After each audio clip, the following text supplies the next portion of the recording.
Assalamualaikum warahmatullahi wabarakatuh. Nama saya Opi Triansa.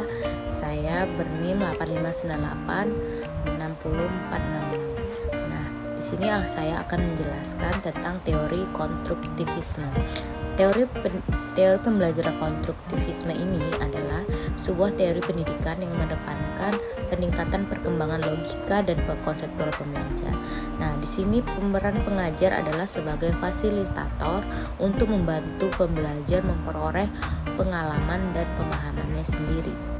Nah, di dalam teori konstruktivisme ini ada 5 prinsip. Yang pertama, pengetahuan dibangun oleh diri sendiri. Yang kedua, pengetahuan tidak dapat dipindahkan dari dosen ke mahasiswa. Yang ketiga, mahasiswa aktif mengkonstruksi secara terus-menerus sehingga selalu terjadi perubahan konsep ilmiah. Dan yang keempat, guru sekedar membantu menyediakan sarana dan situasi agar proses konstruksi berjalan dengan lancar. Nah, dari sini kita dapat melihat bahwa karakter dari konstruktivisme ini terbagi menjadi 5, yaitu siswa tidak dipandang sebagai sesuatu yang pasif, melainkan memiliki tujuan. Yang kedua, belajar mempertimbangkan seoptimal mungkin proses keterlibatan mahasiswa. 3, pengetahuan bukan sesuatu yang datang dari luar, melainkan dari konstruksi secara personal.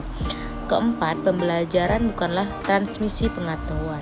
Dan yang terakhir, kurikulum bukanlah sekedar dipelajari, tetapi seperangkat pembelajaran, materi, dan sumber yang harus digunakan.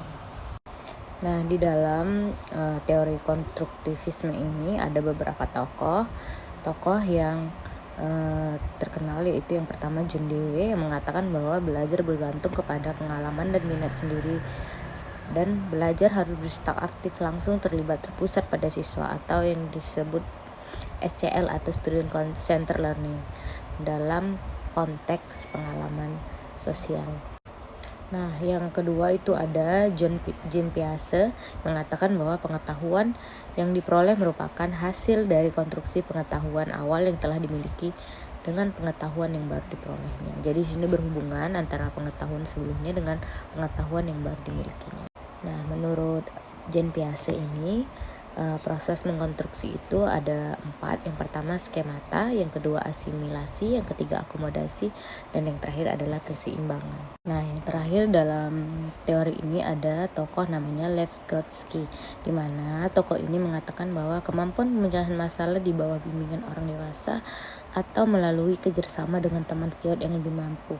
Nah, jadi di sini menurut Lev Vygotsky ini bahwa harus adanya bimbingan dari orang dewasa dalam menjalankan teori konstruktivisme ini.